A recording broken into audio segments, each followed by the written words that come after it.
जय हिंद दोस्तों। कैसे हो आप सभी लोग? उम्मीद है मस्त और बिंदास होंगे और अपनी पढ़ाई को बहुत अच्छे से कर रहे होंगे। अपना जो लास्ट का सेशन हुआ था उसमें मैंने आपको सेंट्रोइड का बेसिक कंप्लीट करवाया था कि सेंट्रोइड है क्या, सेंट्रोइड की पोजीशन को आप कैसे फाइंड करोगे, सारे की पॉइंट्स जो बन सकते हैं, या आप कह सकते हो कि सेंट्रोइड का जितना भी बेसिक था जिससे आपको समझ में आए कि सेंट्रोइड से जो कॉन्सेप्ट होते हैं वो कैसे क्रिएट होते हैं, वो सारा का सारा बेसिक मैंने आपको कल के सेशन में कंप्लीट करवाया था और हर एक की पॉइंट का मैंने आपको प्रूफ भी दिया था। ठीक है, तो उम्मीद है आप लोगों ने जो मैंने सेंट्रोइड यानी कि केंद्रक का बेसिक आपको कंप्लीट करवाया था उसको आपने प्रॉपर तरीके से नोट किया होगा, उसका रिवीजन किया होगा और आपने बहुत अच्छे से, बहुत ध्यान से एक बार हर एक डायग्राम को जो मैंने आपको बनाना सिखाया था, जो मैंने आपको इस ट्रायंगल के अंदर जो पोजीशन बताई थी कि डायग्राम में अगर आप सेंट्रोइड की पोजीशन को फाइंड करना चाहते हो तो वो कैसे फाइंड करोगे। ट्रायंगल की आपने तीनों मीडियंस खींचना सीखा होगा, उनका जो इंटरसेक्ट पॉइंट है, प्रतिच्छेद बिंदु है, उसको फाइंड किया होगा और जो इंटरसेक्ट पॉइंट है वही आपका सेंट्रोइड होता है। मैंने आपके की पॉइंट के फॉर्म में लिखवाया भी था। मैंने आपको ये भी लिखवाया था कि सेंट्रोइड को आप कैपिटल जी से डिनोट करोगे। किससे डिनोट करोगे? कैपिटल जी से डिनोट करोगे। फिर एग्जामिनर के मूड के ऊपर है कि एग्जामिनर आपको किससे डिनोट करके क्वेश्चन में देता है। लेकिन अगर एग्जामिनर क्वेश्चन के अंदर बोलेगा कि ओ आपका सेंट्रोइड है तभी आप उसको ओ मानना, बाकी हर एक जगह पर जहां पर एग्जामिनर ना बोले वहां पर आपको सेंट्रोइड को जी से ही डिनोट करना है। ठीक है, क्लियर है यहां तक? किसी को कोई डाउट? तो ये आपके की पॉइंट थे जो मैंने आपको 5 की पॉइंट कंप्लीट करवाए थे और पांचों की पॉइंट्स के मैंने विद प्रूफ के साथ आपको समझाया था। तो अगर कोई नया है जिसने आज से ही स्टार्ट करना, आज के ही सेशन में आया है या आपने कल का सेशन को स्किप किया था, तो आप सबसे पहले उस सेशन को जरूर देखें क्योंकि बेसिक आपको आएगा तभी आपको आगे के कॉन्सेप्ट आएंगे। क्लियर है बात यहां तक? आगे बढ़ जाए। देखो, मैं हर एक स्टूडेंट के अंदर मैथ के अंदर का जो उनके अंदर फोबिया है मैथ के लिए, उनके अंदर जो डर है मैथ के लिए, वो डर पूरी तरीके से खत्म करना चाहता हूं। आपका मैथ का हर एक की पॉइंट इतना क्लियर हो कि आपका कहीं पर कोई डाउट ना रहे। जब आपके अंदर मैथ के लिए कोई डाउट नहीं रहेगा तो बहुत बेसिक सी बात है कि आपका जो मैथ के अंदर का डर है, जो फोबिया बनाए हुए हो कि मैथ बहुत कठिन होता है, और ज्यादातर ये डर होता है आर्ट्स कॉमर्स के जो स्टूडेंट्स होते हैं, उनकी गलती नहीं है। वो क्या कर लेते हैं कि थोड़े भी डाउट से वहां से अपनी डायरेक्शन को चेंज कर लेते हैं और आर्ट या कॉमर्स ग्रुप में चले जाते हैं। तो उनको थोड़ा यहाँ फील होता है कि मैथ कैसा है, टफ विषय है।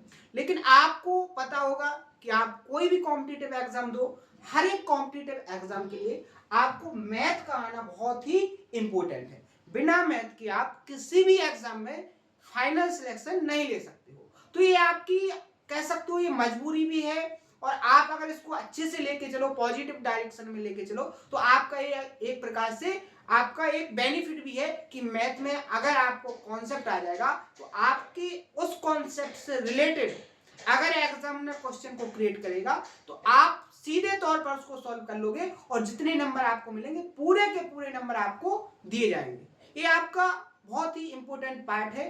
आप जैसे इसको लोगे आपके लिए उतना बेनिफिट ये करके देगा, क्योंकि मैथ एक ऐसा सब्जेक्ट है जो एक इंटरेस्ट को बढ़ाता है। आप जितने इंटरेस्ट के साथ इसको पढ़ोगे आपका पढ़ने में उतना ज्यादा इंटरेस्ट पड़ेगा। आप जैसे जीएस को उठाते हो तो जीएस को अगर आप उठाओगे तो ज्यादा से ज्यादा आप कितने भी कंसंट्रेशन के साथ बैठ जाना, आप मुश्किल से 1 या 1.5 घंटे के बाद अपनी कॉपी को क्लोज कर दोगे। लेकिन अगर मैथ के हर एक बेसिक, हर एक की पॉइंट, हर एक कॉन्सेप्ट को बहुत अच्छे से आपने समझा है, बहुत अच्छे से उसको प्रैक्टिस किया है, बहुत अच्छे से उसको क्लियर किया है, तो आप उस पर कितने भी क्वेश्चन देते जाओ, आपसे वो सारे क्वेश्चन बनते जाएंगे और आपको टाइम का पता नहीं चलेगा कि आपका टाइम कब निकल गया। तो ये है आपका इंटरेस्ट। एक जब साइंस पढ़ रहे हैं आप, जब जीएस को पढ़ रहे हैं तब आपको टाइम दिख रहा है, लेकिन वही जब आप मैथ को पढ़ रहे हो, आपने सारे की पॉइंट, सारे कॉन्सेप्ट लर्न करके रखे हैं, आप अब क्वेश्चनों की प्रैक्टिस कर रहे हो, तो यहाँ आपका जो ध्यान है वो टाइम पर न जाकर क्वेश्चन पर जा रहा है कि मैंने 100 क्वेश्चन सॉल्व कर लिए, 150 क्वेश्चन सॉल्व कर लिए, 200 क्वेश्चन। तो यहाँ ये इंटरेस्ट होता है।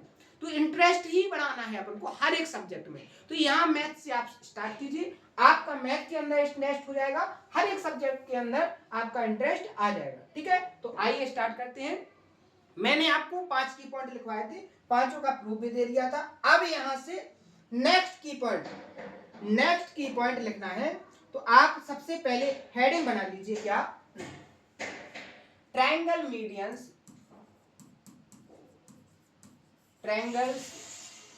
ट्रायंगल मीडियन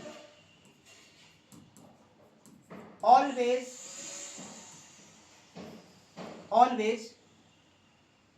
सॉरी, आप ऐसे लिखो, ऐसे आपको प्रॉब्लम आएगी, आप ऐसे लिखो,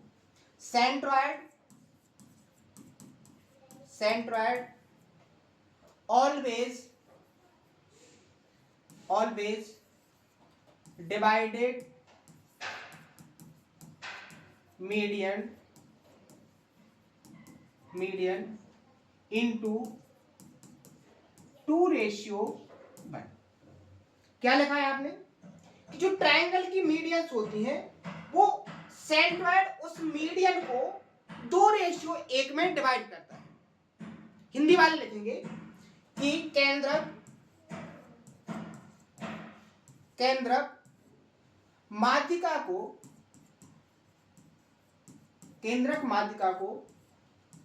2:1 में विभाजित करता है।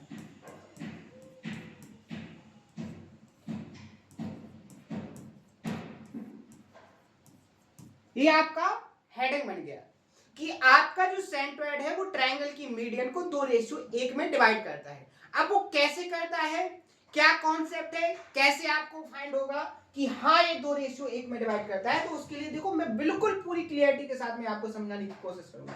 यहां पर देखो डायग्राम से समझो। सबसे पहले मैंने आपके सामने एक ट्रायंगल बनाया, कल ही मैंने आपको समझाने की कोशिश की थी, उसको आज विद प्रूफ के साथ समझाऊंगा मैं, ठीक है। ये अपना कौन सा की पॉइंट है, आपका 6वें नंबर का की पॉइंट है।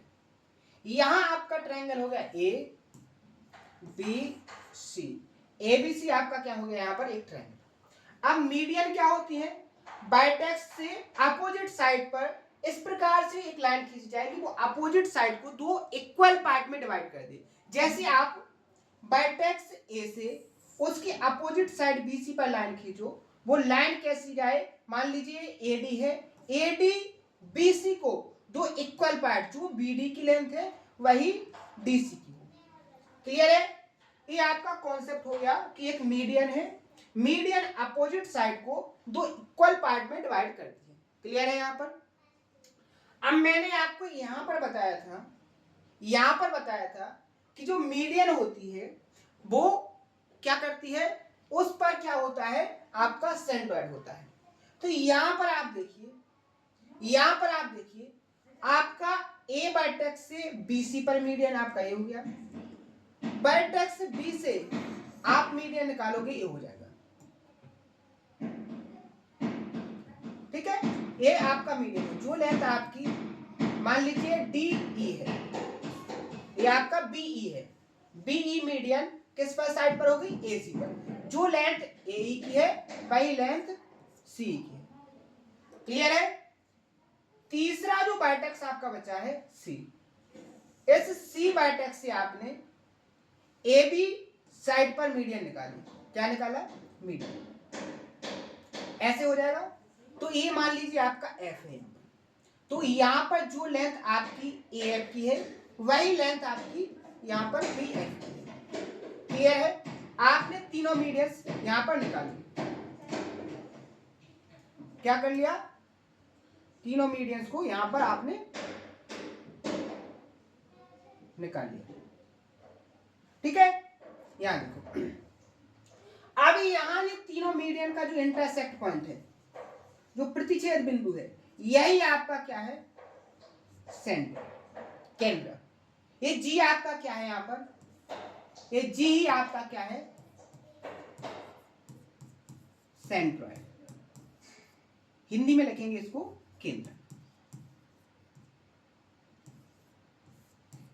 क्लियर है यहां पर।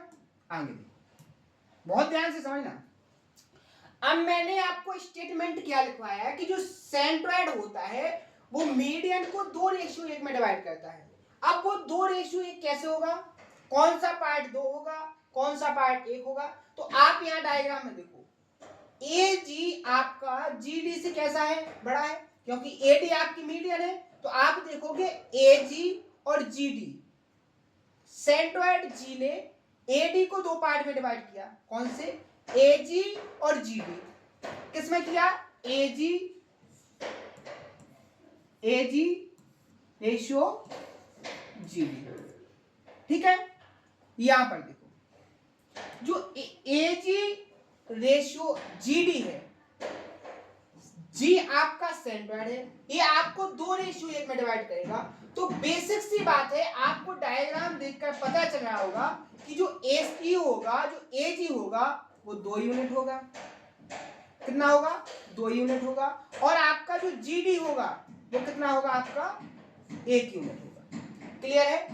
तो यहां पर आप देखोगे कि आपकी तीनों मीडियन क्या हो जाएंगी, आपकी A G ratio G D, B G ratio G E, यहां पर देखो B G ratio G equal होगा किसकी, सी जी रेशियो जी एफ, क्या हो जाएगा, सी जी रेशियो जी एफ। ये जो रेशियो होगा वो 2 रेशियो 1 होगा। क्या होगा, 2 रेशियो 1 होगा। सबसे पहले तो आप इसको बहुत अच्छे से नोट कर लें। यहां पर क्या आ जाएगा, ए जी रेशियो जी डी, ठीक है। सबसे पहले आप इस कॉन्सेप्ट को बहुत अच्छे शानदार तरीके से नोट करें, ठीक है। ये हो गया आपका कॉन्सेप्ट। अभी मैं आपको इसका प्रूफ भी बताऊंगा बहुत शानदार तरीके से। यहां तक आपको समझ में आ गया जो स्टेटमेंट मैंने आपको लिखवाया है वो कैसे होगा, कौन कौन सी पार्ट्स हैं जिनका रेशियो 2 रेशियो 1 होगा। तो मैंने आपके सामने लिखवा दिया है ट्रायंगल ए बी सी की जो 3 मीडियन है, ए डी बी ई और सी एफ, इनका जो मीडियंस का रेशियो है A G ratio G D, B G ratio G E और सी जी रेशियो जी एफ, इनका जो रेशियो होगा वो 2 रेशियो 1 होगा। यहां तक क्लियर है। अब कैसे होगा, कहां से ये रेशियो आया है, उसकी बात अपन करते हैं। यहां देखो सबसे पहले बेसिक, मैंने आपको बोला था, कल मैंने उसका प्रूफ भी आपको करवाया था कि अगर कोई ट्रायंगल है और उस ट्रायंगल की आप तीनों मीडियंस को निकालोगे तो आप यहां पर देखोगे जो ट्रायंगल का एरिया है वो 6 पार्ट में डिवाइड होगा, 6 छोटे छोटे ट्रायंगलों में डिवाइड हो जाएगा। और उन 6 ट्रायंगलों का जो एरिया होगा वो इक्वल होगा। आप यहां पर देखो, अगर इसका एरिया 1 यूनिट है तो इसका भी एरिया 1 यूनिट होगा, इसका भी एरिया क्या होगा 1 यूनिट, इसका भी एरिया कितना होगा 1 यूनिट, ये भी एरिया क्या हो जाएगा आपका 1 यूनिट, ये भी आपका एरिया क्या हो जाएगा 1 यूनिट। क्लियर है यहां तक, किसी को कोई डाउट? ये मैंने आपको कल के सेशन में प्रूव करवाया था, ठीक है। ये देखो कल के सेशन में प्रूव करवाया था। अब आपको कल का सेशन देखना पड़ेगा अगर किसी को डाउट हो तो, ठीक है। मैंने इसका प्रूफ आपको बताया था। यहां तक क्लियर है। आगे यहां तक आपका कंप्लीट हो गया। अब मैं आपसे जो बोलूं उसको देखना है। अब आप केवल इतने ट्रायंगल में देख लो। कौन से ट्रायंगल में, देखो हाईलाइट करके दिखाऊंगा मैं। आप ट्रायंगल देखो केवल कितने ट्रायंगल में, ए डी बी में, इस वाले ट्रायंगल में देखना है, ए डी बी ट्रायंगल में देखना है। कैसे, देखो मैं डायग्राम से समझाऊंगा आपको। यहां पर मान लीजिए जो मैंने आपको यहां पर डिनोट करके बताया है वो ट्रायंगल आपका कौन सा है,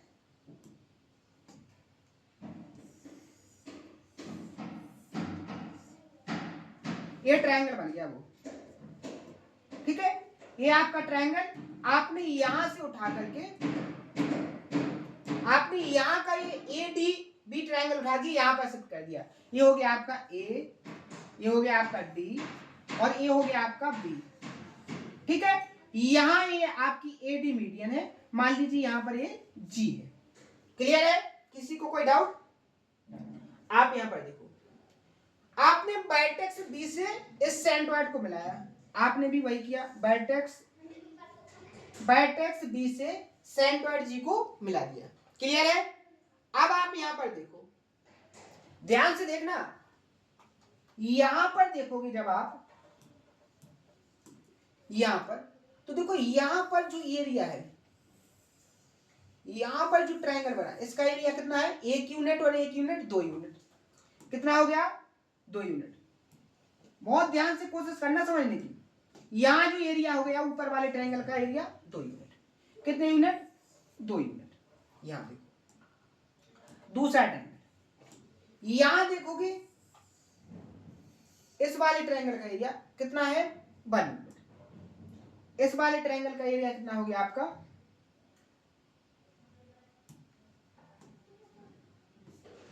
1 यूनिट। क्लियर है, क्लियर है यहां तक कि नहीं। अब आप एक बात बताइए, मैंने जब आपको ट्रायंगल का कॉन्सेप्ट बताया था तब मैंने आपको एक कॉन्सेप्ट लिखवाया था और उसमें बहुत सारे क्वेश्चन, कम से कम 4 से 5 क्वेश्चन प्रैक्टिस भी करवाए थे कि आप अगर किसी वर्टेक्स से अपोजिट साइड पर कोई सीवियन निकालते हो, मीडियन भी क्या है एक प्रकार से सीवियन, अगर आप अपोजिट वर्टेक्स से साइड पर क्या निकालते हो सीवियन निकालते हो, तो वो जो सीवियन है उस ट्रायंगल को जो जिस 2 ट्रायंगलों में डिवाइड करेगी, वो उन ट्रायंगलों का जो एरिया होगा, उन एरिया का जो रेशियो होगा, उसी एरिया के रेशियो में वो साइड को डिवाइड करेगी। जैसे यहां देखो आपका बीजी ट्रायंगल ए डी बी की सीरियल होगी, ट्रायंगल ए डी बी, तो बहुत ध्यान से समझना पड़ेगा। अगर आपने कॉन्सेप्ट का रिवीजन नहीं किया है या आपने उस कॉन्सेप्ट को समझा नहीं है तो आपको देखो यहां कठिनाई होगी। देखो ज्योमेट्री एक ऐसा टॉपिक है, आप हर एक कॉन्सेप्ट, हर एक थ्योरम को बहुत अच्छे से क्लियर करते हुए उस पर जो क्वेश्चन आए हैं उनकी प्रैक्टिस करते हुए आगे चलोगे तो आपको बहुत इजी लगेगा। लेकिन अगर आप कॉन्सेप्ट थ्योरम को स्किप करोगे या कभी आप सेशन को लोगे कभी सेशन को नहीं लोगे तो आपको यहाँ कठिनाई होगी। देखो मैं पूरी मेहनत से आपको समझाने की कोशिश कर रहा हूँ, हर एक की पॉइंट समझा रहा हूँ, ठीक है। यहाँ देखो मैंने आपको क्या बताया है कि सीबीएन बीजी ने ट्रायंगल ए डी बी के, ट्रायंगल ए डी बी की जो सीबीएन है बीजी, इसने ट्रायंगल ए डी बी को 2 ट्रायंगलों में डिवाइड किया और दोनों का एरिया क्या है 2:1, 2:1। तो ये जो एरिया का रेशियो है वही रेशियो क्या होगा, सीबीएन ने जो एडी को 2 पार्ट में डिवाइड किया, एजी और जीडी, तो यहां पर जो रेशियो निकल के आएगा वो क्या आ जाएगा आपका, वो रेशियो आ जाएगा आपका 2:1। तो यही तो आपका निकल के आ गया, ये एडी थी आपकी, आपने यहां पर देखा जी सेंट्रॉइड है, तो यहां पर आपका रेशियो क्या निकला एजी से जीडी का 2:1। इसी तरीके से जब आप ट्रायंगल किसको लोगे, आप केवल इतने ट्रायंगल को उठाओगे तो यहां से आपको बीजी और जीई का रेशियो मिल जाएगा। अगर आप इस तरफ के ट्रायंगल को उठा लोगे तो आपको मिल जाएगा यहां से एजी और जीडी का। अगर आप इस वाले ट्रायंगल को उठा लोगे तो यहां से सीजी और जीएफ का मिल जाएगा। तो यहां से आपका तीनों मीडियन का निकल के आ गया कि एजी रेशियो जीडी बराबर होगा बीजी रेशियो जीई बराबर होगा सीजी रेशियो जीएफ, कितना होगा 2:1। समझ में आ गया, विथ प्रूफ के साथ समझाया है आपको। ऐसा हर एक कॉन्सेप्ट क्लियर करवाने की कोशिश कर रहा हूं कि आपको बिल्कुल भी प्रॉब्लम ना हो जाए, ठीक है, शानदार तरीके से आपको समझ में आए। समझ में आ गया तो इसको सबसे पहले आप अपनी कॉपी पर नोट करो और इसको एक बार खुद से प्रैक्टिस करो कि कैसे कैसे प्रोसेस होती है, कॉन्सेप्ट कैसे जनरेट होता है, ठीक है। अब देखो इस पर क्वेश्चन कैसे आया था, बहुत ही शानदार तरीके से ये क्वेश्चन क्रिएट किया गया था। आप इसको देखोगे, जो इंटरेस्ट के साथ पढ़ रहा है उसको बहुत मजा आएगा इसको सॉल्व करने में। कैसे, देखो यहां पर देखो, एग्जामिनर कहता है the point A of a triangle, एक पॉइंट है किस पर, ट्रायंगल पर, एबीसी मूव्स पैरेलल, जो ट्रायंगल एबीसी है उसके पॉइंट ए के parallel to the straight line BC, BC के पैरेलल एक पॉइंट ए है जो कैसे चलता है, पैरेलल, समांतर चलता है। Which one among the following also moves along a straight line parallel to BC, वह कौन सा पॉइंट होगा जो इनके पैरेलल चलेगा। बहुत ही इंटरेस्टेड, देखो हिंदी में भी लिखा है क्वेश्चन, इंग्लिश में भी लिखा है। तो यहां तो आपको अभी सेंट्रॉइड चला है तो आप इसको सेंट्रॉइड टिक कर दोगे, लेकिन कैसे, आपको कैसे पता चला कि ये सेंट्रॉइड उसके पैरेलल चलेगा, तो देखो उसका प्रूफ देखो कितना लॉजिकल तरीके से एक एग्जामिनर ने सोचा था और क्वेश्चन को क्रिएट किया था। यहां देखो डायग्राम से समझो, जैसे देखो ये आपका ट्रायंगल है, ये आपका ट्रायंगल है, आप यहां पर दिख रहे हो, ये आपका ए बी सी एक ट्रायंगल हो गया। अब एग्जामिनर कहता है, एग्जामिनर क्या कहता है कि बीसी के पैरेलल बाइटेक्स ए पैरेलल चलता है, तो ऐसी पैरेलल चलेगा ना, ऐसी पैरेलल चलेगा ना, ठीक है। ये इस ट्रायंगल की मीडियन हो गई, क्या हो गई, इस ट्रायंगल की मीडियन हो गई। अब अगर ये मीडियन हो गई तो यहां पर कहीं पर जी होगा आपका, जो आपका सेंट्रोइड होगा। क्लियर है। आपने ए पॉइंट के पैरेलल चलाया, आप यहां पर देखो जैसे ही आपने इसके पैरेलल चलाया तो यहां पर देखो एक ट्रायंगल और बनेगा। कैसे, देखो पॉइंट ए को बीसी के पैरेलल चलाया तो यहां पर एक ट्रायंगल और बन जाएगा। कैसे, देखो ऐसे, ये ट्रायंगल बन गया आपका कौन सा, मान लीजिए पी पॉइंट है, तो एक ट्रायंगल बन गया बी पी सी, ट्रायंगल बन गया B P C, triangle B P C. ध्यान से समझो, अगर मैं आपसे पूछूं कि ट्रायंगल बीपीसी की मीडियन क्या होगी, ट्रायंगल बीपीसी की मीडियन क्या होगी, तो देखो जो बीसी की मीडियन कहां पर है, यहां पर, तो वही तो आप इस बाइटेक्स से अगर निकालोगे तो ये भी क्या होगी, ट्रायंगल बीपीसी की मीडियन होगी कि नहीं होगी, होगी कि नहीं होगी।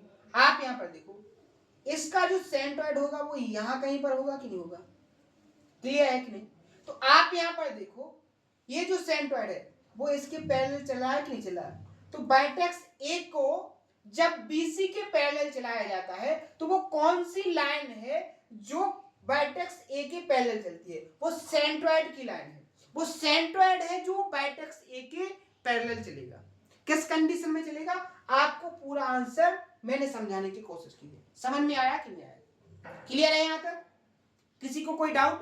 तो ऐसे एग्जामिनर, ऐसा नहीं है कि एक एग्जामिनर नॉर्मल तरीके से क्वेश्चन को क्रिएट करता हो, उसका अगर थिंकिंग पर क्वेश्चन क्रिएट किया जाए ना तो एग्जामिनर बहुत ही लॉजिक के साथ क्वेश्चन को क्रिएट करता है, ठीक है। अब हर एक स्टूडेंट सोचता है कि ऐसे सिंपल सिंपल क्वेश्चन मिल जाए, तो ये पॉसिबल नहीं है। हाँ, एग्जामिनर चाहता है कि आपको ऐसा लगे कि हम इस एग्जाम की तैयारी करें, उसके लिए वो सिंपल क्वेश्चन जरूर डालता है एग्जामिनर, लेकिन आपको थोड़ा माइंड अप करके सोचना पड़ेगा, थोड़ा उसको लॉजिकल तरीके से सोचना पड़ेगा, हर एक कॉन्सेप्ट को कैसे क्रिएट किया गया है उसको बहुत शानदार तरीके से ऑब्जर्व करना सीखना पड़ेगा। जब ये सारी टेक्निक आप अपने माइंड के अंदर डेवलप करोगे तो बेसिक सी बात है, आपकी लॉजिक, आपके कॉन्सेप्ट एग्जामिनर के माइंड के थिंकिंग के अनुसार काम करने लगेंगे और आप किसी भी एग्जाम को नॉर्मल तरीके से क्वालिफाई कर सकते हैं। तो मैं आपको हर एक तरीका समझाने की कोशिश करता हूं, आपको एक एज अ अपने प्लेस पर रख के कि मैंने जब स्टार्ट किया था तो मैंने कैसे किया था, मुझे कैसे डाउट आए थे, वो थिंकिंग लेके एक एग्जामिनर कैसे क्वेश्चन क्रिएट करेगा वहां तक को सोचकर मैं आपको तैयारी करवाने की कोशिश कर रहा हूं। और आपको तैयारी ऐसे करवा रहा हूं कि एक रिदम के अंदर पहले सबसे बेसिक क्वेश्चन, फिर उसके बाद थोड़े अप लेवल के, फिर मॉडरेट, फिर डिफिकल्ट, ठीक है, फिर थोड़े एडवांस लेवल के क्वेश्चन, जिससे आपका वेटेज ऐसा रहे कि आज से 5 साल तक भी आपका यही सिलेबस आपके एग्जाम के लिए सफिशिएंट रहे। समझ में आया ना, क्या एग्जामिनर कैसे भी सोचे। देखो आप एक बात मान के चलो, जैसे आपका एरिया का कॉन्सेप्ट बन गया, एरिया का कॉन्सेप्ट है कि अगर किसी एरिया को निकालना है, रेक्टेंगल का एरिया है, तो उसके लिए आपको लंबाई इंटू चौड़ाई करना पड़ेगा, लेंथ इंटू ब्रेड्थ करना पड़ेगा। तो ये हमेशा रहेगा, आज भी यही है, 5 साल बाद भी यही रहेगा, बस इसको पूछने का तरीका अलग हो जाएगा। या आपको लेंथ निकालने के लिए भी देगा, फिर उसके बाद एरिया निकालना पड़ेगा, या आपको ब्रेथ निकालने के लिए देगा, उसके बाद आपसे एरिया पूछेगा। तो ये तरीका है, कॉन्सेप्ट है, लेकिन कॉन्सेप्ट जो है वो आज है वही 5 साल बाद भी रहेगा, वही 50 साल बाद भी रहेगा। तो ये आपकी तैयारी है, आप जितने लॉजिकल तरीके से अभी से सोच के चलोगे उतने आगे तक आपको काम आएगा, ठीक है, क्लियर है। आगे देखो नेक्स्ट क्वेश्चन, यहां देखो, इसके लिए इसी में देखो कॉन्सेप्ट समझो। मैंने आपको बताया है मैंने आपको क्लियर करवा दिया है कि जो सेंट्रोइड है, सेंट्रोइड मीडियन को 2:1 में डिवाइड करता है। क्लियर हो गया आपका, यहाँ तक कोई डाउट नहीं है किसी को, ठीक है। अब देखो, जैसे मान लीजिए आपको एजी की लेंथ फाइंड करना है, केवल एजी की लेंथ फाइंड करना है, तो आप इसको कैसे फाइंड करोगे? देखो, एजी की यूनिट रेशियो में वैल्यू कितनी है? 2। टोटल है कितनी? एडी में से फाइंड करना है कितनी? 3। और किस में से? एडी में से। अगर आपको एजी फाइंड करना है तो ये हो जाएगा, आपको यदि यहां पर एजी को फाइंड करना है तो एजी क्या हो जाएगा आपका? 2/3। और टोटल किस में से? एडी में से। कॉन्सेप्ट समझ में आ गया? अगर मान लीजिए आपको निकालना है क्या, आपको जीडी फाइंड करना है, जीडी, तो जीडी कैसे निकलेगा? आपको 1 यूनिट की वैल्यू फाइंड करना है, कितने में से? 2/3 में से। टोटल लेंथ है कितनी? 8। तो ये कॉन्सेप्ट आपका दूसरा हो गया, ये आपका नेक्स्ट कॉन्सेप्ट हो गया, ये आपका नेक्स्ट कॉन्सेप्ट हो गया। अब देखो इस पर क्वेश्चन कैसे आया, समझ में आ गया ना? 2 कॉन्सेप्ट हो चुके अपने। अब देखो इस पर क्वेश्चन कैसे आया, यहाँ देखो, उसने कहा है ट्रायंगल XYZ में यदि जी सेंट्रोइड है। देखो सबसे पहले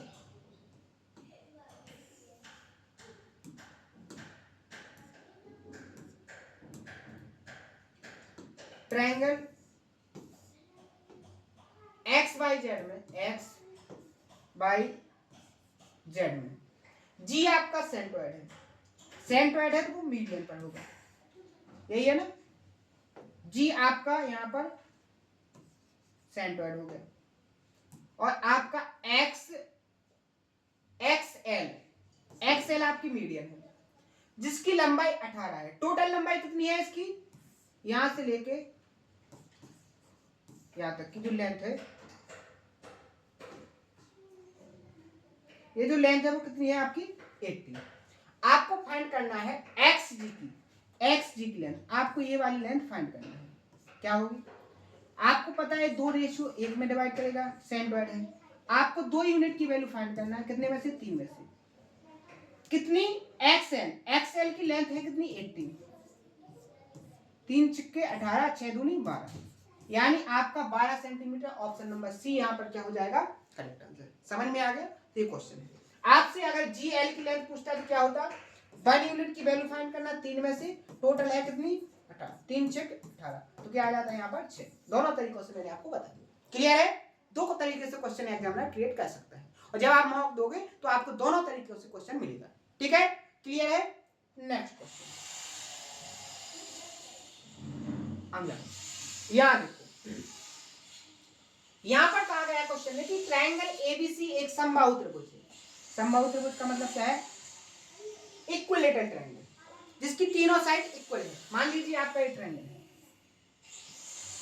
ट्रायंगल हो गया आपका ABC, इसकी तीनों साइड कैसी है? इक्वल है, जिसकी लेंथ 12 है, 12। क्लियर? आप यहां पर देखो, AD इसकी मीडियन है, सॉरी, AD इसकी क्या है? मीडियन। AD आपकी मीडियन हो गई। आपको GD की लंबाई फाइंड करना है। G इसका क्या है? सेंट्रोइड। यहां पर G है, G इसका सेंट्रोइड है। आपको GD की लेंथ फाइंड करना है। पहले तो आप एक बात बताइए, अगर इक्विलेटरल ट्रायंगल हो तो इक्विलेटरल ट्रायंगल के एक ही पॉइंट पर आपका सेंट्रोइड होता है, सरकम सेंटर होता है, यहीं पर आपका इन सेंटर होगा, यहीं पर आपका ऑर्थो सेंटर होगा। मैंने कंप्लीट करवाया, और एक बार नहीं 3 बार कंप्लीट करवा चुका हूं, इन सेंटर में, सरकम सेंटर में और ऑर्थो सेंटर में। अब चौथी बार मैंने करवाया है सेंट्रोइड के अंदर। तो इक्विलेटरल ट्रायंगल में एक ही पॉइंट पर क्या होता है अपना? सेंट्रोइड, सरकम सेंटर, इन सेंटर और ऑर्थो सेंटर। क्लियर है ना? ये आपको कंप्लीट करवा दिया कि नहीं करवा दिया? अब आप यहां पर देखिए, आपको ये वाली लेंथ फाइंड करना है, आपको ये वाली लेंथ फाइंड करना है कि नहीं करना है? आपको जीडी फाइंड करना है। जीडी बेसिकली है क्या? आपकी इन रेडियस। क्या है? इन रेडियस। बात अगर एजी की होती तो एजी आपकी क्या होती? सरकम रेडियस। ये आपकी है इन रेडियस। और आपको पता है इन रेडियस बहुत सारे स्टूडेंट ऐसे होंगे जो भूल गए होंगे पूरी तरीके से। अब जो भूल गए उनके लिए कुछ नहीं किया जा सकता, जो भूल गए वो भूल गए। अब मैं बार बार नहीं पूछूंगा, बोलूंगा आपसे कि आप उसको लर्न करके रखो। जिसको बहुत इंटरेस्टेड तरीके से सिलेबस को कंप्लीट करना है, सिलेक्शन लेना है, तो मेहनत से पढ़ना पड़ेगा, हर एक कॉन्सेप्ट को याद रखना पड़ेगा। मैंने बोला है सर्कम रेडियस क्या है, इन रेडियस क्या है। सर्कम रेडियस क्या होगी, इक्विलेटरल ट्रायंगल के अंदर क्या होती है, a/2√3। यहाँ पर a क्या है आपकी साइड, साइड आपकी कितनी है 12, 2√3, 2 से 12 को डिवाइड करोगे 6 आ जाएगा। √3 से जब आप 6 को डिवाइड करोगे तो कितना आ जाएगा 2√3। अब यहाँ पर भी कई लोग बहुत चक्के रह गए होंगे, आंसर आपका सी हो जाएगा। कैसे डिवाइड किया उसको समझ लो। 6 को आप क्या लिख सकते हो, 2 गुणे 3, इसको डिवाइड करना है √3 से। √3 से 3 को डिवाइड करोगे √3 बाय डिवाइड करता है। अब कैसे, 3 को आप लिख सकते हो क्या, √3 गुणे √3, ये किसके बराबर होता है 3 की। अगर इसको √3 से डिवाइड करोगे तो √3 से √3 कट जाएगा, क्या आ जाएगा √3 आ जाएगा। ये होता है कॉन्सेप्ट, समझ गए, ऐसे करते हैं डिवाइड। अभी बेसिक कैलकुलेशन है, इसको आप खुद से करो, प्रैक्टिस करो। अभी आपकी छोटी क्लास के काम है, आपने वहां नहीं सीखे तो आपको एक्स्ट्रा मेहनत करनी पड़ेगी। क्लियर है, तो यहाँ पर अपना आंसर क्या हो जाएगा, सी करेक्ट आंसर हो जाएगा। यहाँ पर 2√3 आपकी क्या हो जाएगी, जीडी की लंबाई। क्लियर है। यहाँ पर यहां से आप देखोगे कि ये आपकी 1:2 में डिवाइड करेगा। 1 यूनिट की वैल्यू 2:3 आ गई। 2 कितने गुना है, कितने गुना। अगर आपको r की वैल्यू फाइंड करना तो ये कितने 2√3 हो जाएगा, तो क्या आ जाएगा आंसर 4√3।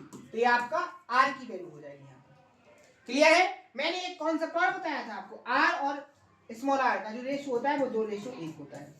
क्लियर, सारे कॉन्सेप्ट बता के रखे हैं, बस आपको याद करने की जरूरत है, आपको उनको कॉन्सेप्ट को यूज करने की जरूरत है। लेकिन वो कैसे होगी, जितनी ज्यादा आप प्रैक्टिस करोगे। ठीक है, तो यहाँ तक आप क्लियर करना। नेक्स्ट जो कॉन्सेप्ट है उनको अपन कल के सेशन में सीखेंगे और शानदार तरीके से अपन आगे बढ़ेंगे। तो आज के सेशन में अपन यहीं पर सेशन को फिनिश करते हैं। आप लोग इन कॉन्सेप्ट को बहुत ध्यान से सीखो, बहुत अच्छे से प्रैक्टिस करो। आप जितने अच्छे से प्रैक्टिस करोगे, आप जितने अच्छे से कॉन्सेप्ट की क्लियरिटी को रखोगे, आपको उतना इंटरेस्ट पड़ेगा मैथ के अंदर। तो आज के सेशन में अगर कोई डाउट हो तो उसको कमेंट बॉक्स में जरूर बताएं। मैं बार बार आपसे बोल रहा हूँ, मेहनत के साथ पढ़िए, आपका 100% सफलता मिलेगी। और अगर आप मेहनत से नहीं पढ़ोगे या लापरवाही से पढ़ोगे तो उसकी जिम्मेदार आप खुद होगे। अगर आपको जुनून है, जज्बा है और जोश है तो उसको बरकरार रखिए। डिमोटिवेशन, फालतू की यहाँ वहाँ की चीजों में माइंड को बिल्कुल बर्बाद नहीं कीजिए। लोग क्या कह रहे हैं या आपकी थिंकिंग क्या कर रही है, आप अपने आप को मोटिवेट रखिए और फालतू की चीजों को बिल्कुल इग्नोर कीजिए। लोगों का काम है केवल कहना, लोगों का काम है केवल पीछे खींचना, आपको आगे कभी नहीं बढ़ाएंगे, लोग हमेशा आपको पीछे खींचेंगे। तो आपको इन सारी चीजों को इग्नोर करना है और हमेशा आगे बढ़ने की कोशिश करना है। आप कितने भी कमजोर हो, आप हमेशा ऊंचाइयों को छूओगे। तो आज के सेशन में इतना ही, मिलते हैं इसी जोश और उम्मीद के साथ कल के सेशन में। थैंक यू, धन्यवाद।